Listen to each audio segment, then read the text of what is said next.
Welcome back to another episode of the Iowa Chill Show. Today, Nate and I are joined by the Iowa Corn Promotion Board President Joe Roberts, teaching us everything there is to know about Iowa corn. It's a great interview, but before we get into that, we have an even better deal from MediaCom.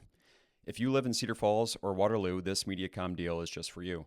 Get 1 gig of internet for $50 a month and lock in that price for 3 years. You'll get Eero Wi-Fi equipment and unlimited data all included. Cedar Falls and Waterloo residents can call 833-354-0574 and lock in your 3-year price with MediaCom. That is 833-354-0574.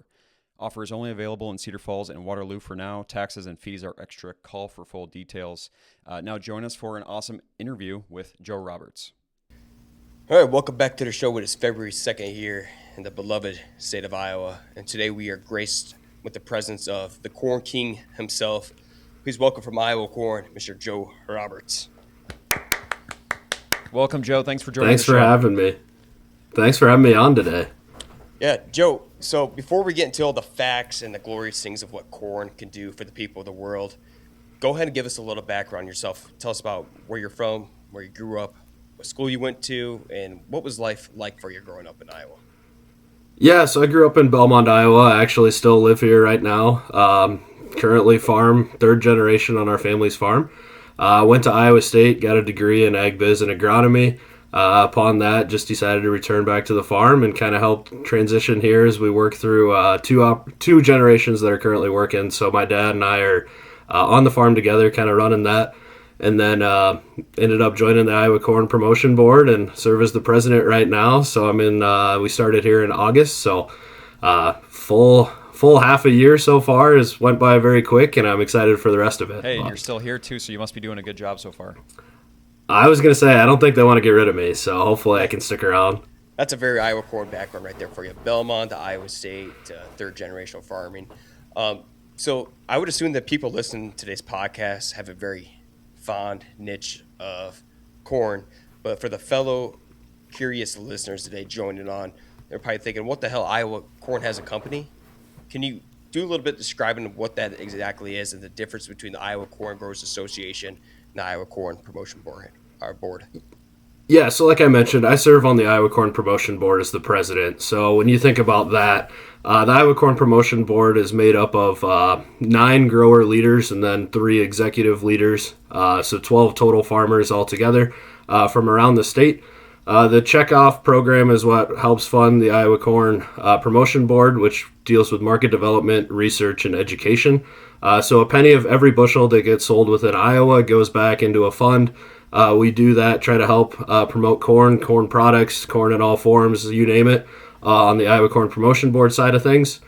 And then the Iowa Corn Growers Association is also made up of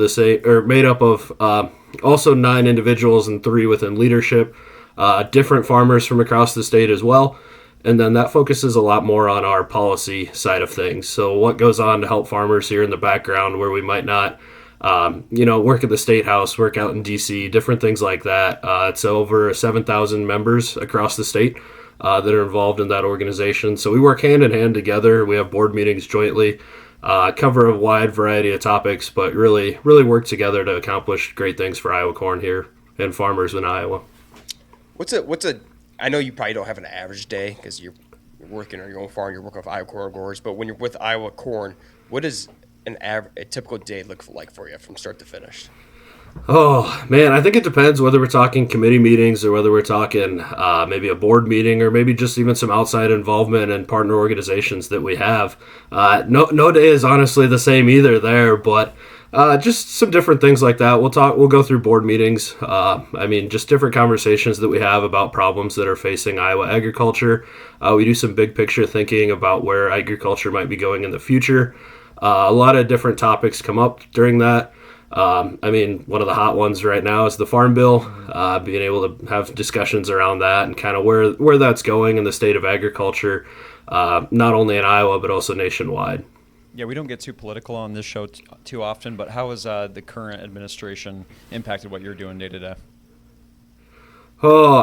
Actually, one really exciting thing was I traveled with the governor to India here this past September, and we just had a signing today, actually, that supposedly there's some frameworks out there in the there's a framework deal out there between the U.S. and India. So hopefully we start seeing some corn moving there.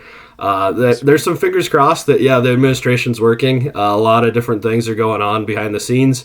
A lot of it's yet to be determined, maybe what direction we're going. There's a lot of frameworks out there. So we're hopeful of increased trade and relations with other countries that could hopefully use our products going forward. Cool. Well, hopefully whatever the big guns are doing in D.C., we'll keep working hard and doing our part making the corn, right? Joe, I'm going to start off with a little trivia for you. Who leads the nation in production of corn, pork, eggs, ethanol, and dried distiller grains? Ooh, I'm pretty sure that's Iowa. That's what I'm going to go with. Yeah, that's a good answer. I believe that's correct, based on the show notes that you have provided for us. I think that's something we're really proud of. I think a lot of people are proud of corn. I think that, we'll go over some things that a lot of people don't know. And I think one of those things is like the conservation practices that are often scrutinized, but Iowa leads the nation in some of the conservation practices and how we produce this corn. Can you talk to us and the listener more about what that means? Yeah, you're absolutely right. Iowans do lead the way in conservation practices. I know that the Secretary of Ag really loves to talk about that as well. It's one of his main talking points. But on our family's operation, we actually do things no-till, strip-till, so really sustainability is our top of mind. We've got cover crops out in our field right now. We've got some waterways, some buffer strips there along stream banks. I know that we're maybe in a different farming operation than some people, different things, different practices, things like that. But it comes down to even when you think people that are out there applying fertilizer, maybe they're applying it twice throughout the year rather than all at once in the fall, where maybe that winter you might lose a little bit of it, where if you apply it in the spring, you're not going to lose that fertilizer. You're going to hold on to it, and it might not end up going downstream where we hear a lot about that, in the Des Moines River and situations like that. So, yeah, farmers are really conscious about what we're doing. We lead the way. We know that it's not a one-size-fits-all, so there's different things across the state that many farmers are doing. Might hear about different things that other people are doing. I'm pretty flat up here, so I don't have any terraces or anything like that, but you get into southern Iowa or different parts of the state, you've got that practice going as well. So farmers are mindful about conservation, and we lead the way here in Iowa. Yeah. Is that a kind of a growing topic for you guys? Yeah, I'd say it really is. When you start looking at it, it's trying to maybe help the farmer out and realize what there is for different options. It's not the one size fits all. So maybe we have to work with them and figure out, maybe the cover crop program that he has, maybe cereal rye is not the one. Maybe he needs something that's going to, with our harsh Iowa winters, might actually winter kill, might not make it throughout the winter. So it's a little easier to manage. So different things like that. I think we're still trying to navigate those waters and try to determine what works for everybody. But yeah, we're getting there one step at a time. Sure. Joe, are farmers coming to you with a lot of these? I would assume they are, but are you ever taking the time out of your day or your week or even your year to go visit farms throughout the state to see how operations are being ran there? Yeah, not directly for me. We have a lot of district field managers, so we have 9 of those throughout the state. A lot of their day-to-day job is interacting with farmers. So they'll bring a lot of those discussions actually back to us in the boardroom, back to their own district committees. And those are probably the ones that are going to deal with it on a more day-to-day basis. So we get the big picture maybe of where we're going, but not the day-to-day interactions. But, it's always fun to drive around the state and see different farmers and how they're operating. You can see it a lot from the highway and things like that and just get a general idea of what's going on. But, yeah, not day-to-day for me. Just the most innovative people in the world, in my opinion. We talk about this week in and week out about if I put all the farmers in a room, I'm confident they could take over the world if they had a mean to. So that's actually wild to me, knowing that to me, I feel like they can solve any issue in the world. My father-in-law is a farmer. If he wants it, if he thinks it, he builds it, he does it, and it's done the next week. So it's reassuring to me to know that, hey, he might not have all the answers at the time, that he has outsources like you guys at Iowa Corn to help out. Yeah, you're exactly right. Farmers are very resourceful. The network that we have, nobody is afraid to ask questions, so it's always great to learn from others. Cool. Okay, so some of these farmers are contributing to some of the 4,000 products made every day from corn. I think that's probably a staggering number to a lot of people. What are some uncommon things that corn is used for? I mean, I think the one that always surprises people, we've got a scavenger hunt at the state fair. So the last Friday of the Iowa State Fair is Iowa Corn Day. So we get to have all these different conversations with people that come to the fair about all the 4,000 everyday uses of corn. But the last couple of years, I've had the privilege of standing next to a firework cutout. So you might think, we can say 4th of July just happened, things like that, and have that conversation. Hey, do you know corns and fireworks? And they're like, no. I mean, it's the starch component that goes from the corn that goes into fireworks there. That's one of the really neat ones. I mean, you can talk beer, you can talk meat. I mean, those are the easy ones, right. But maybe the absorbent material in baby diapers is another really interesting one. I just saw that. That's crazy. Yeah, I was going to say that one's really different, but I'm actually on the research and new uses action team at the National Corn Growers. So we get a lot of, kind of innovative ideas of what corn's going into. And one of the neat ones that actually just happened is air filters. Oh, interesting. So when you think a bushel of corn can go into about, I think it's 16 air filters. I mean, just kind of the drop-in replacement for a petroleum product there, being able to use corn. It's kind of one that maybe catches people off guard. That's a fairly new one, but it's exciting that corn can go into a lot of different things that we're probably not thinking about. Okay, so for the audience maybe listening that doesn't know what the bushel corn is, bushel corn, was that 56 pounds? Is that? Yep. Okay. 56 pounds. Okay, so curious about that. All right, a little off topic here before we move on more for our outline here. What is the most random corn fact you could rail off at us that you've learned? On the spot. I don't know if I have one, honestly. I mean, I think it just is the everyday uses, the different things that corn goes into that people aren't aware of. I think that's really cool. And, you can usually make that connection with somebody, but I'm not a fact guy, so I guess I couldn't tell you. Okay. Well, there's been a lot of discussion, and I think that this might be overblown. We've even mentioned it a few times on this show in the past. There are some studies and people that will say that the family farm is dying. I have got a stat here that says 97% of family farms in Iowa are family-owned still. What is the importance of these farmers, and what are your thoughts on keeping the family farm strong?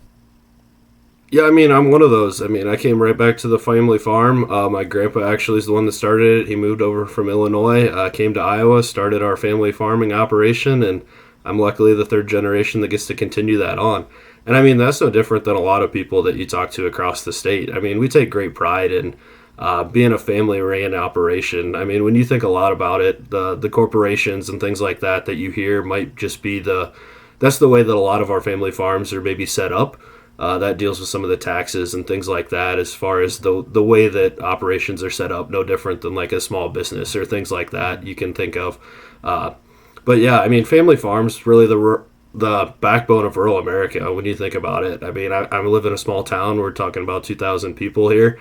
The farmers really make up a lot of that town. I mean, we take pride in it. We're involved. I mean, without farmers and our farm economy, I don't know what rural Iowa would look like. So it's really important to have those family farms here for the next generation and even beyond that. Yeah, I mean, you mentioned the fact that, the obvious ones like the corn that feeds all the livestock and how, I think if you stacked us up on a worldwide perspective, we'd be like top 3 or 2 in the entire world in producing what basically feeds the world. So obviously a huge important factor there.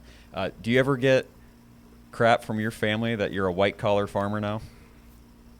Oh, I mean, I get a little bit of bad time about maybe they see me in the paper or things like that, and they're like, "Are you actually farming still?" Yeah. And I'm like, "Yeah, I just have no free time to do anything fun, I guess, between Iowa corn and farming." But I go, both of those things are pretty fun to When me, you were so I running think down your day, doesn't matter. That when Nate was asking about your day, I wondered if that ever happened. Like, oh, this guy doesn't even farm anymore. He's all around being the guy in the nice shirt and the cool quarter zip that we're going to need to get in touch with the Iowa Corn Group and maybe get one of those. We got a couple more questions for you. Nate, you got any more odds and ends questions? No, I'm going to save those for the end. Okay, let's do that. Yeah. There's a huge race at the beginning of August coming up. NASCAR has come to the state of Iowa, the Newton Speedway, and Iowa Corn is a proud presenting sponsor of that event. What is Iowa Corn's involvement on a very, very direct level? Is that ethanol that we're talking about there? I mean, yeah, I mean, we're the title sponsor of the NASCAR race that comes to Newton. So the main race on Sunday, we're talking unleaded 88.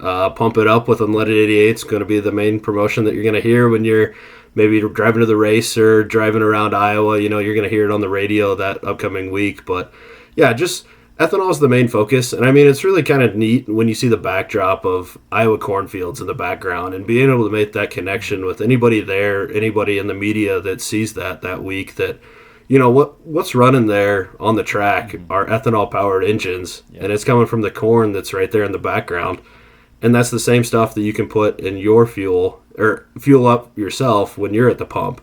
And just being able to tie that all together is huge. I mean, it's such a neat opportunity, and the engagement and who we've interacted with at this race, I mean, beyond the fans. I mean, you can talk back to the different things we've done with garage tours, being able to show mechanics and college students the interaction of how ethanol works in your engines and things like that are really, really kind of neat, and maybe the unexpected, maybe a little unexpected as a benefit for that when we have this race. Just some of the things that NASCAR has been able to partner with us on, and the Iowa Speedway team has been really great to work with and highlight Iowa corn and what we do, and they've really fully embraced it, and we've really great partnership. Yeah, it's such a great direct partnership. We talk a lot about the Field of Dreams game that's coming back in August as well. So just some really cool moments to showcase Iowa, and obviously the fact that, you know, the corn we're growing is going right into these tanks and putting on a pretty cool spectacle. So what do you say to anybody that might be a little hesitant to fill up with E88?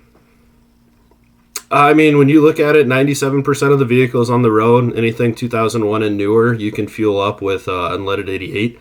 At the pump, you're going to see a sticker that might say E15. Different pumps or different gas stations are labeling that differently, but E15 would be the standard one to look for.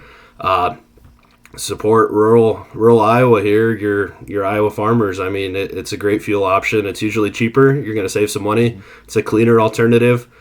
Clean burning fuel option there for you, and I mean it helps out the economy and your pocketbook. So I don't know why you wouldn't. Hey, I mean, if it's good enough for NASCAR, it's got to be good enough for the old Toyota Corolla that's on the road, right? Yep, exactly. All right, Joe. You might even last question for you, unless Nate has something there.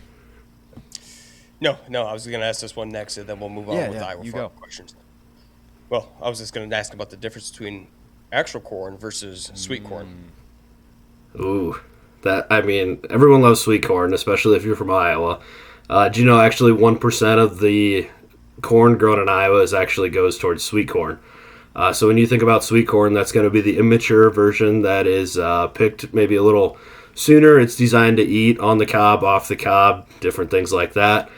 Field corn is designed to go to maturity, so you'll have often called it dent corn. So when you pull one of those ears, you're going to see the little indentation there, and that's actually going to go into feed. It's going to go into, like we mentioned, the over 4,000 everyday uses of corn. But yeah, don't be like those guys at the Field of Dreams game that go out into the cornfield and pick one of those and eat it and get really disappointed. But yeah, I think that's a very, little bit of difference there. Like peak Iowa moment. You know that you truly grew up here if you ate some dent corn. Yeah, I was gonna say, and I've had people that have taken it and chewed on it, and I'm like, I don't know how you do that. I did it as it's a just kid. not for me. You had to do it as a kid. It wasn't great, but it's not like the worst thing you've ever. I mean, kids will. I'll do. Yeah. I'll actually still do it when I'm harvesting. Do you? Will you really? Yeah. I get bored. Well, I run the semi now, so there's a lot of downtime here and there, depending on what field we're in. Yeah, I'll sit in this pit of my. I won't swallow it obviously, but I'll chew around on it, spit it out. You run out of cab. Some people will tell me that. When you're in a field harvesting, things just taste better, right? You know, your ham sandwiches, your beef jerky, your deer sticks, anything. You know, your senses are so heightened out there. I don't know. It's a feeling. It's a little messed up. I don't know if it. Yeah, I do agree with that. Great memories with Grandpa. I don't know if that includes the dent corn, but I do know what you mean there. That might be your only option if you run out of those snacks at 10 o'clock before lunch too. So yeah, you don't have anybody to go run it for you. So I think Nate mentioned that he has a father-in-law who's been, I guess, gracious enough to invite a newcomer into the family, let alone help him harvest the corn and soybeans and everything. And he's provided, I think, some guest questions. Yeah, just not him, but a few other farmers have reached out to. Nice. So get a little farmer's perspective here. Joe, what's your guess on how many million planted acres of corn for Iowa next year? Oh, gosh. Is it 90? Now I'm going to mix up between the Iowa numbers and the U.S. numbers. Is it 95, 96, 97, somewhere in that range? Damn, that's so much. I don't know if I have an answer. Like I said, not the stat guy, so it's got to be somewhere in there. But I mean, I expect another record crop here based on what we had this last year. So gotta move it somehow. It has been, yeah. How does that work when you go to like the metro area, like whether Cedar Rapids, Des Moines, Waterloo, Cedar Falls, and you feel like a lot of cornfields are being ripped out, right? You turn into a modern day nowadays. So how does those numbers continue to rise? I mean, I think when we look at it, the bushels there, I mean, we're great at growing crops, and I mean, the seed companies are great at producing high-yielding varieties for us. So as we continue to push for more and more and higher, I mean, it just doesn't matter if we're losing a few acres here and there. We're going to bushel our way back out of that, where we're going to have that increase year over year unless we get some maybe natural disaster or something like that happen. So, you have any like numbers, or were you part of the derecho impact that left on the state? I was not. I was just north of that, luckily. So, well, I didn't know if Iowa Corn had any help in hand in there, or matter, or conversations with that disaster or not. I mean, I know that there were some guys that were involved in it. It was before I was part of the board. But I mean, guys that had that, just different discussions about, what was going on. I mean, a lot of insurance claims, different things like that. How do you support that? I mean, different aspect. And honestly, when you have something like that too, that impacts the Iowa corn checkoff. I mean, it's less bushels that are potentially going to be sold within Iowa. It'd be no different than a drought or maybe a flood year where those acres go down. You've got less bushels being sold, so you've got to tighten your belt a little there and do what's best for the Iowa corn farmers with the money that you're getting in. Sure. Bryce, I'm going to ask the next question. See if you can Google and see how many acres of corn were wrecked in this derecho. In the derecho, I don't know, but it looks like about 12.9 million acres of planted acreage, and obviously that's probably a split. And then roughly like 2.6 billion bushels of corn coming from Iowa. If that sounds anywhere close to what you guys were thinking. But let me look at the direct derecho, and you get on with the next question. What are the chances of an E15 mandate? Ooh, I mean, I think that's one of the things that's coming down. You saw Trump was in Iowa here just, what was it, this week? No, last week, about a week ago. Signed the back page of the paper that had the Iowa Renewable Fuels Association and Iowa Corn article on it that said that Iowa corn farmers need E15. I expect some movement on that. I'd hope that it gets done here sooner than later. I'm not for sure exactly when it's going to happen. That's one of the great things about Congress, the uncertainty of how fast things happen. But, I mean, the more people we have advocating for that, obviously, the better turnout we're going to have. And I think we've got a lot of individuals that are from across all corn states that are really trying to help move the needle there. And, I mean, when you start looking at consumers being able to save that money at the pump as well, I mean, it's great for both individuals. So hopefully we get some consumers that also want to reach out and say that that's a great fuel option and they support that at the pump and want to see it year-round as well. Bryce, were you able to dig up some numbers there for that? Yeah, if you trust AI Overview on Google, it says roughly 10 to 14 million acres and 57 million. So obviously like a small, drop in the bucket maybe, but that's a ton of farmland impacted, obviously. Well, it was noticeable from a satellite image. So that shows you the impact I had right there. All right, try not to be biased here because you're Hancock County, right? Wright County. Oh, okay, Wright County. What year did you graduate from Belmont, by the way? 2015.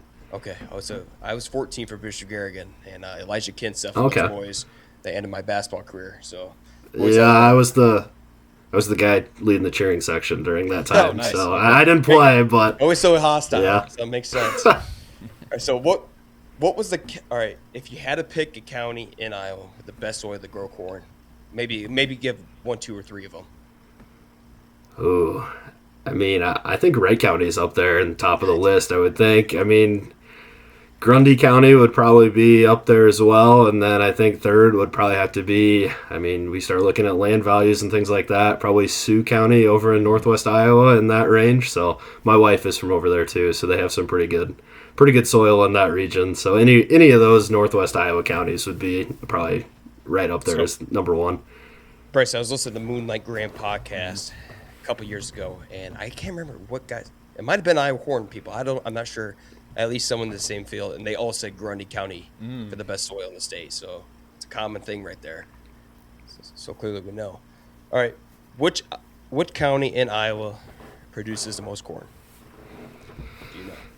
Ooh, I don't know. I mean, my guess would maybe have to be Kossuth just because of the size there. That would be my best bet. But You're right. Correct. Yeah. 50. I can't remember. For some reason, I can only pull up the numbers from 2024. Was it 56 million, Bryce? It looks like you're Googling that right now. Kossuth and Potawatomi, maybe around 56 to 57 is what they're saying. So your two largest counties right there. So, yeah, obviously from Kossuth County, I love to highlight. Well, it's not fair. You took the other county, Bancroft. Yeah. I was going to say, that's where we went from Stolen Valley. 99 to 100, but... Biggest county with one of the smallest populations in the state, but hell, we produce more corn than anybody else. So, Joe, it was a lot of fun. Any last sign-off words that you got for us? Any? It could be facts. It could be support the farmers. What's a good sign-off message for what Iowa Corn's trying to do and what you're planning to do in 2026? Yeah, I mean, I think when you start looking at it, Iowa Corn is a great organization. We're got a lot of farmers here. I mean, I've enjoyed the conversation we've had tonight. I mean, feel free anytime that you run across a farmer, just have an open conversation with them. We love to have conversations. We're not going to shy away from it. And we might tell you about what we're involved in, different things like that, so we can share some highlights of Iowa Corn. But I think the one thing that I'll leave you guys with is, corn truly isn't everything. Over 4,000 everyday products. So you might not think that you're tied to it maybe directly, but indirectly there's so many different ways that Iowa Corn and corn farmers are impacted by your choices every day.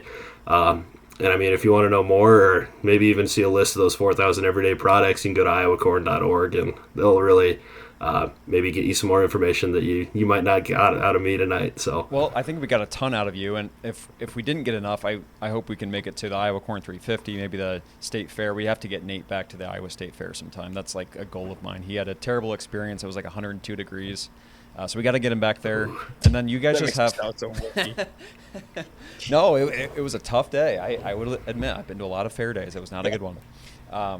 Yeah, and just a lot of Iowa Corn's going to be involved in a ton of stuff from August through September, including the Cyhawk game, which is like definitely our Super Bowl around here. So if you get a chance to talk to Joe like we did tonight, he's got the answers. Nate, you got any sign-offs for Joe? No, I love farmers. I've been backing them up for as long as I can on this podcast. I'd say if you have any problems in life, go to a farmer. They're going to figure it out for you. If they can't figure it out, they go to Iowa Corn, and maybe you could slip by and find one of those quarter zip jackets on there too, and your life's going to be better. Thanks again, Joe. Have a good night, and thanks for listening, everybody.